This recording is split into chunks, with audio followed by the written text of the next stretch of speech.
Good to see you. Okay, so I have a surprise for you. I have a very special guest. Come here. Put this in. This is my 13-year-old son, James. He would like to say thank you for all of your work in co-founding Netflix and making his life bearable. Well, you are very, very welcome. I'm so glad. I'm so glad it helped. What do you like watching? What's your favorite show? Avatar: The Last Airbender is pretty good on Netflix when it came out on there. That was pretty Oh yeah, good. my kids loved that show. They were totally addicted to it. So that's great. So at least you've got good taste. There you go. All right, you're released. Give me my earbud though. Okay. So Meredith, is that you? Is it you saying thank you or him saying thank you? A little bit of both. I mean, I have to be honest. Like, thank you for the hours of content that, I mean, gosh, I was thinking about Netflix, obviously, when I reached out to interview you. But my earliest memory of Netflix, I was in college and I was watching the De Niro movie Heat on my computer because that was the only DVD player. And that was the first movie I rented from Netflix. Wow. And I thought, this is really interesting. I should probably get a DVD player for my television because it's not convenient to sit at my desk. But what a journey you have been on. Well, of course, that when we started Netflix, my kids were all pretty small. And so as part of the whole kind of research thing into these DVDs, this is early on, I bought one of the very, very first portable DVD players. I mean, it was probably, the size of a paperback book, a little bit bigger. Right. And we took it with us on a plane trip and with the kids. And it was unbelievable because it was probably the first time in years where my wife and I could actually sit on a plane and like read a magazine, talk to each other, because all of a sudden our son was able to watch a movie on the plane. So, right. And that was the precursor, I think, to what millions and millions of frazzled parents who all of a sudden quickly need a break. I don't know what my parents did. I mean, I guess we read books. There was the Discman that, we had music for a bit, but I mean, what an amazing adventure. Well, the alternative was go play in traffic. Oh my gosh. Go out, get out of the house, go do something. So, I know, and we were just in the, go ahead. I was going to say, in some ways, there's some element of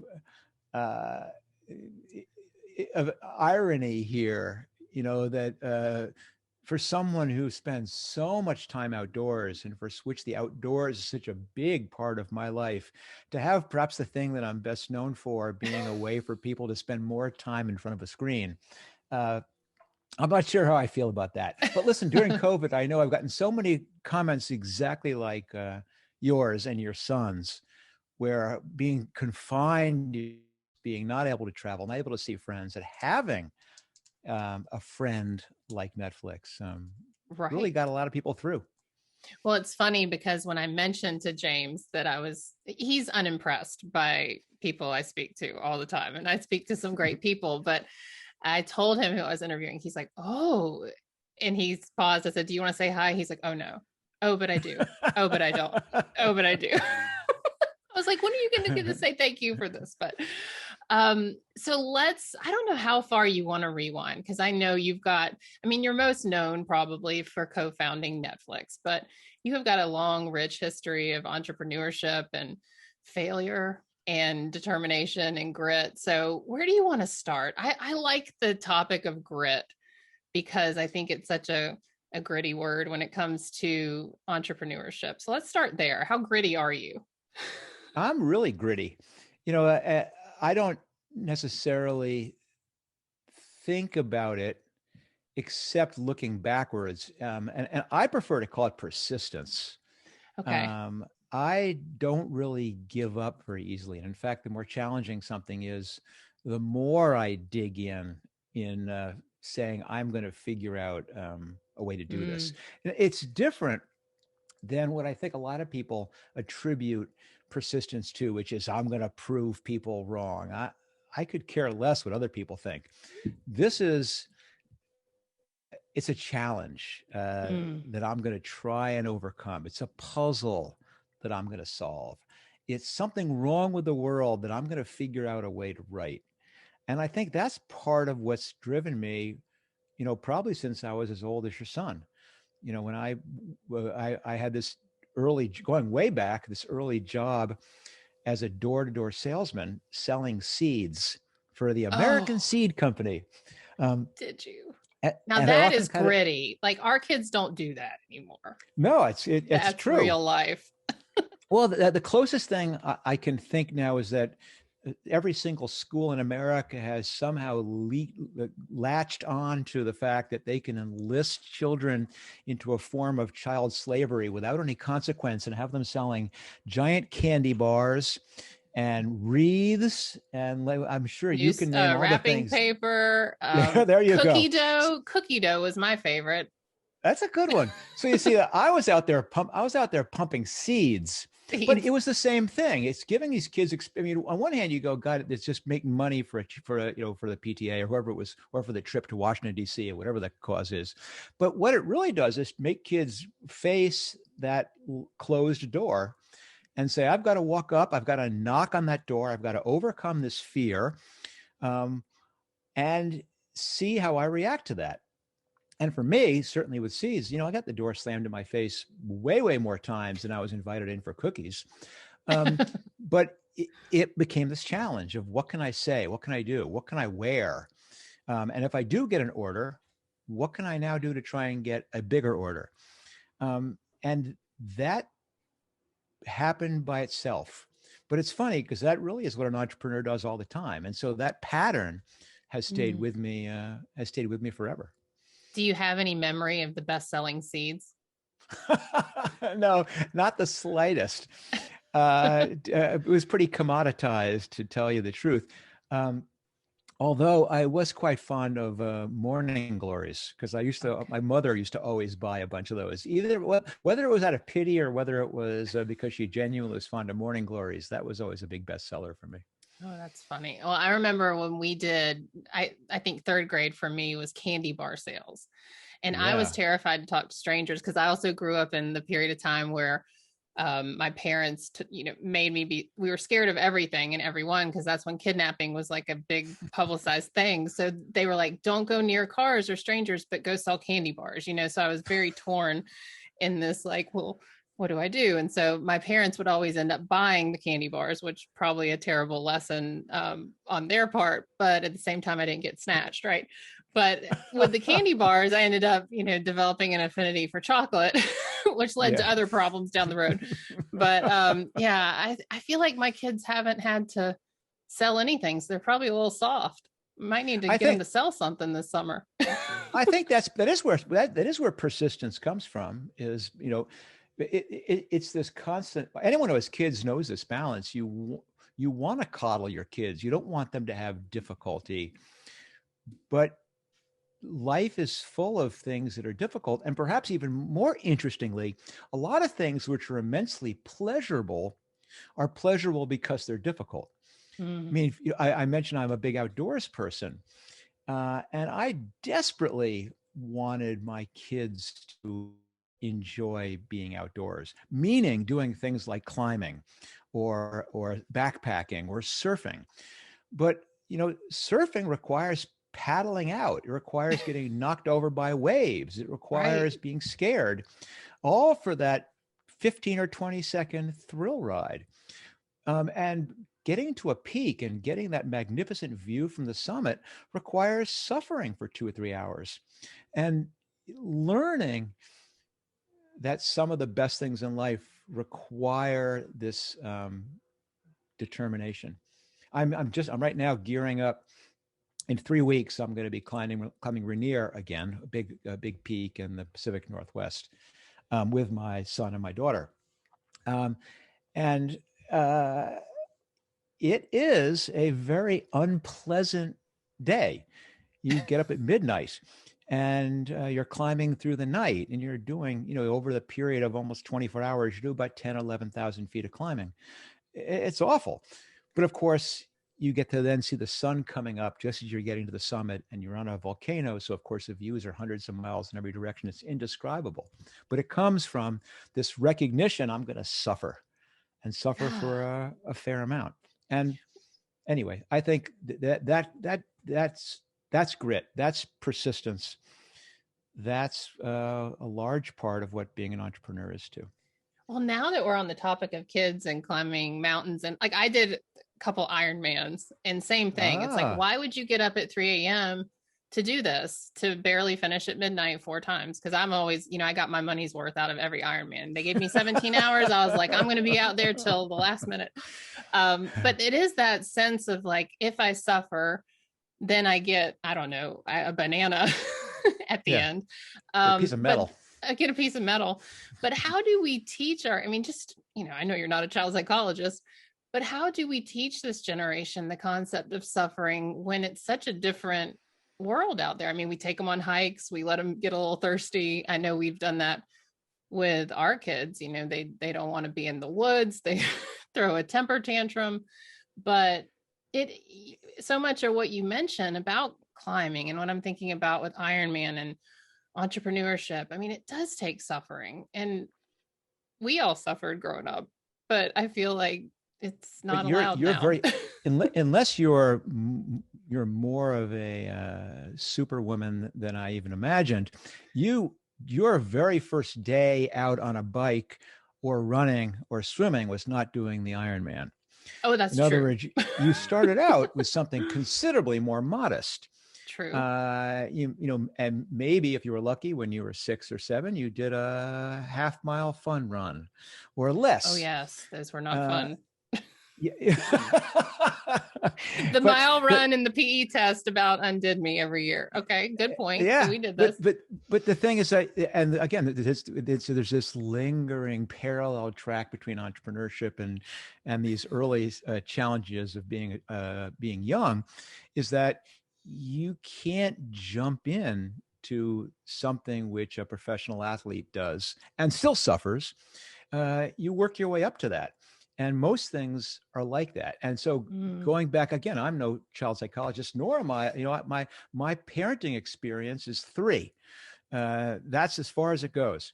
And, but you learn that the way to do this is to be extremely smart about how you scale things, which is you say, we're going to do something small. Yes, there'll be a little bit of unpleasantness, but not brutal, just a little bit. And there'll be a fairly nice reward to it. And you'll see how someone reacts to that. But the same thing goes, for so many people, young people want to be entrepreneurs. They love the idea of starting businesses, or even for the strange aspects of this bizarre notion they're going to be rich or famous, but more because they go, I have this idea, I want to make it real. And they get stuck. They don't know where to start. And they figure, I have to raise money, or I need to get a technical co-founder. I need to get an MBA or a computer science degree. And I go, no, if you really want to start a business, just start one. Just sell seeds. Do something that doesn't require all those things. Begin finding out whether you do, in fact, like this or not. So it's the same thing. You don't, your very first climbing trip is not to Mount Everest. When you're learning a language, you don't immediately jump into being the simultaneous translator at the United Nations. You just struggle over ordering a cup of coffee.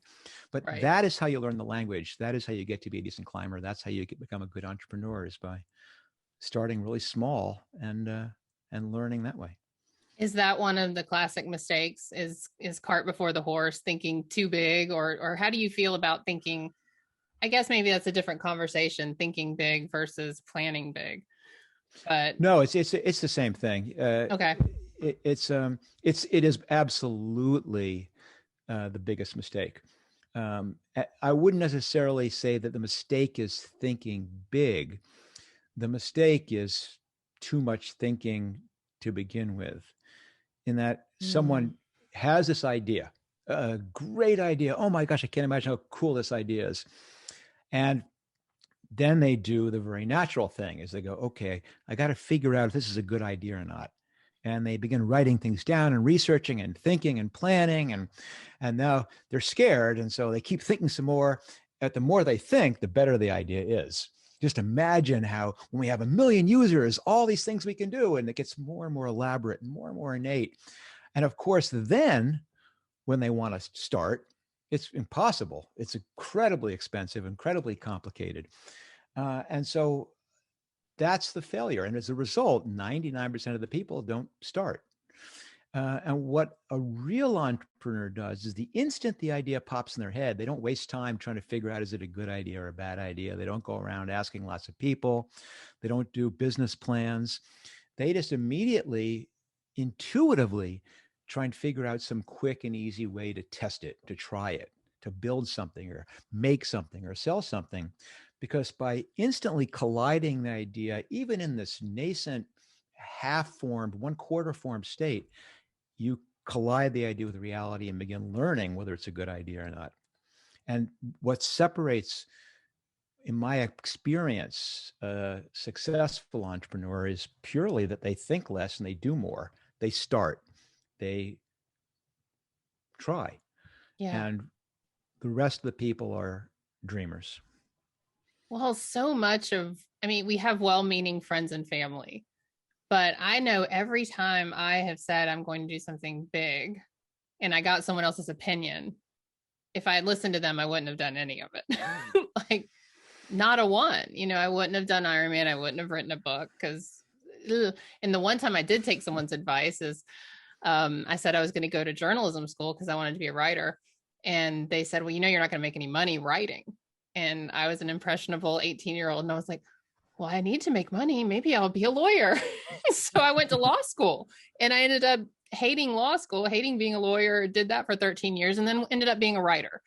You know, so it's like we can listen to the opinions of other people and they mean well. I mean, it is hard to make money writing, but how do you get over that hump? How do you really have enough resolve, or what training can you do in your own brain to say, okay, I'm going to go, I'm going to act. I'm going to put on my blinders, or I'm going to take it with a grain of salt. Like what do you do if you're not a really bold person and you really weight people's thoughts and opinions? That's a great question with a bunch of different directions I could go with it. So I'll try two. So the first thing is, I think you're aware that my book is called That Will Never Work. Right. And my podcast is called That Will Never Work. And my clubhouse room was called That Will Never Work. And it's like this motif throughout my life. And it's because that is what everyone said. Every idea that I had. Netflix, you know, when I pitched it to investors, when I try and get employees to join, when I told my wife about it, you know, everyone says the same thing, which is that'll never work. And you quickly realize that nobody has a clue. No one knows anything. Any idea which has never been done before, there is no magic oracle that you can go to who does know, in fact, whether it will work or not. But that's easy for me to say because you're correct. It's human nature to not want to do things which aren't going to work. We don't want to be embarrassed. We don't want to be seen as failures. So, of course, you want to get other people's validation because maybe for some strange reason, you think, well, if they say it's a good idea and it doesn't work, well, then it's their fault. Ooh, that's good. Yeah. Yeah. But the answer really is, how do you get over that? And the answer is the same as to our previous question, which is you have to start small. You have to begin taking risks which are reasonably inconsequential, because that's how you learn that, in fact, all the things that people said would never work do work, or all the things they thought were so exciting were not so exciting. Or more importantly, that by making a mistake or having something actually not work, the sky doesn't collapse. Right. I mean, when I have college entrepreneurs, I do a lot of work with college age entrepreneurs who come up and say, I'm trying to figure out where to start, where to begin. I'm a little nervous. I just feel like smacking them because I go, you have the most unbelievably cushy opportunity here. No matter what you do, you can still walk down the path and go to the cafeteria and get a meal. You can still go back to your dorm room where you have a place to stay. You still are going to have friends. All those things, the risk is incredibly tiny. So now is the chance for you to be putting it on the Right. line. You And don't trying have a something. mortgage and debt and children. Yeah. Yes, that's such a good point. Yeah. And even those of us who have mortgages and who have children and have day jobs and all those things, that's why I say, don't make this decision about, do I quit my job and Right. follow my dreams? No, for God's sake, Right. no. Figure out a way to do it on the side. Do it at night. Do it early in the morning. Do it on weekends. Begin making these risks when they're not existential risks. That the worst that could happen is the thing you tried didn't work. And Right. again, this is what makes someone a good entrepreneur, besides the starting piece, is not how good your ideas are. Ideas don't count for anything. What counts now is how clever you can be and how creative in figuring out quick and easy and cheap ways to actually try them. Yeah. Because Yeah. those That's are such a the good things point. you can do from your Right. garage on your spare time in the weekend. Well, I guess I was about 8 years into my legal career, and my kids were maybe 2 and 3. And I came to my husband and I said, I think I'm going to quit my job and write a book. And he looked at me and he goes, President Obama wrote a book when he was in the White House. You're not quitting your job. And I looked at him, and anyone that's heard me knows this story. Like, oh, Atwood's telling this again. But I remember that, and I thought, what a jerk. Why won't he let me just quit my job? But it made me so mad that I wrote the book in like 9 months. And it was, I was done, book was done, and I was still a lawyer. But my exit plan to get out of the law was about, I don't know, 6 years, right? From the time, Right. And I Yeah. did have to do it. And so I always encourage people, like, just like you do, just start. You'll be so surprised. It really doesn't take that long to write a book.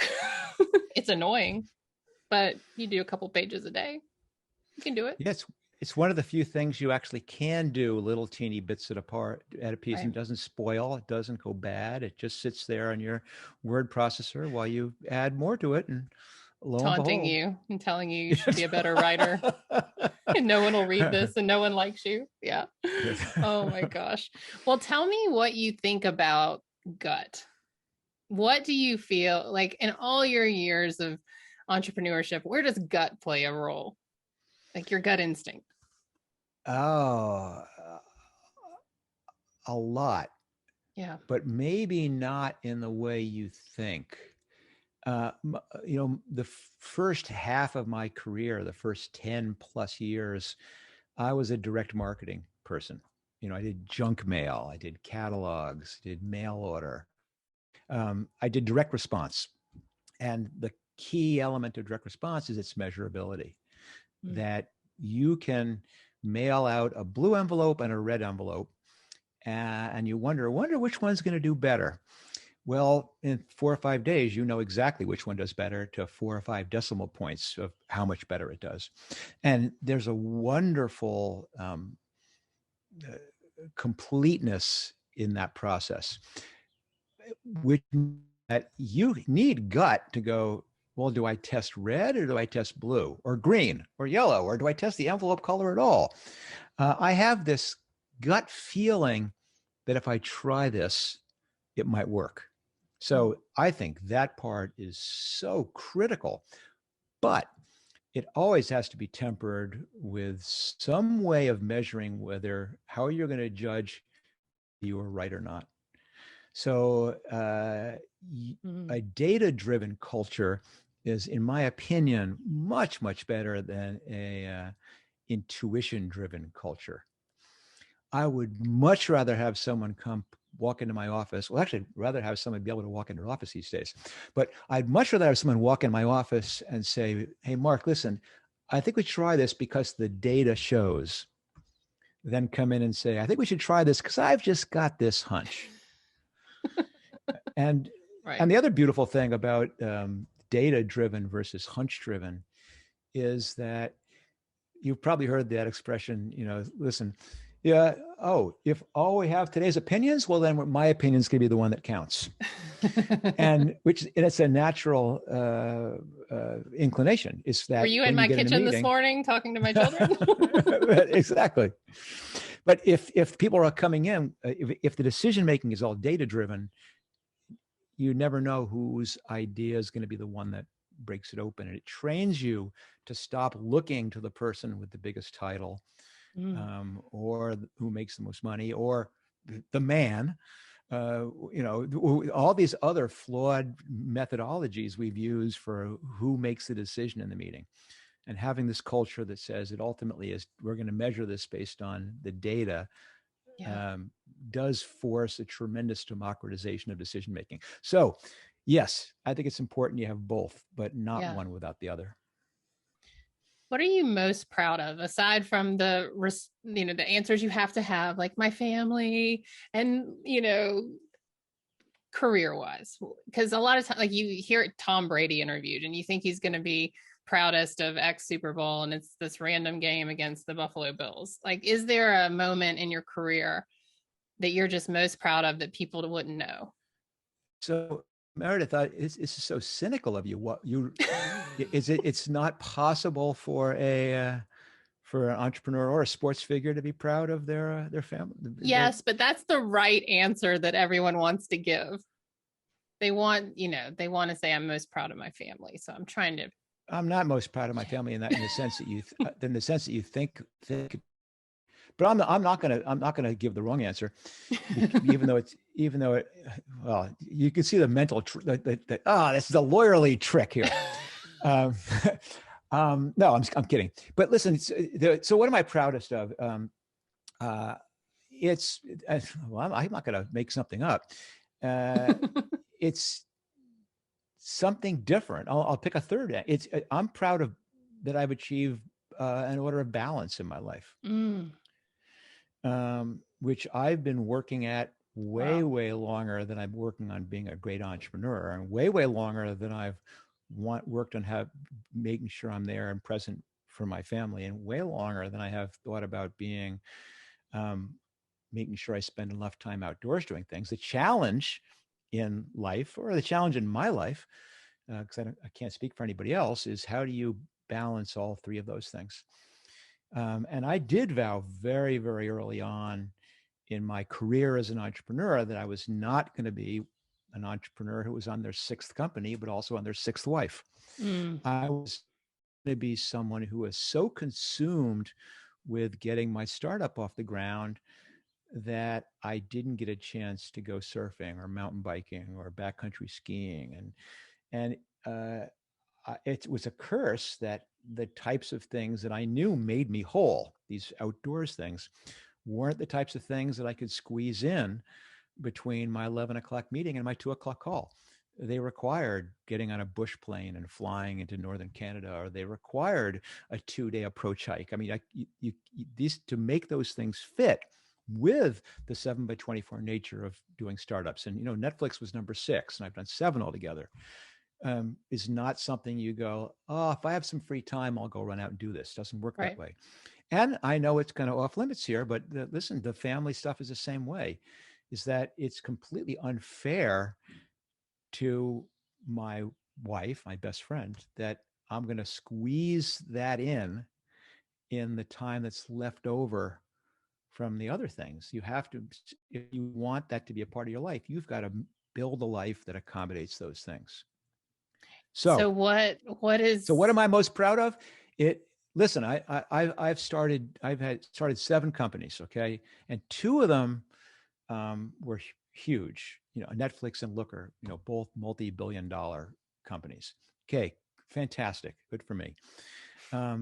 What am I most proud of is not doing that. What I'm most proud of is doing that while staying married to the same woman for as of 2 days ago, 23 years, having 3 kids who, as far as I can tell, know me and like me, and still getting out to climb and backcountry ski and mountain bike. So that's what I'm proudest of. You found the loophole. That's like the perfect answer. That's like the perfect answer. So aside from being mindful and being determined to not squeeze your wife in and not have that mindset, like, what did you do? Did you say 10 o'clock, no emails? Like, what were your boundaries that you set? So it's really hard. startups are hard, Yeah. just because they're the antithesis of schedulable. Things happen.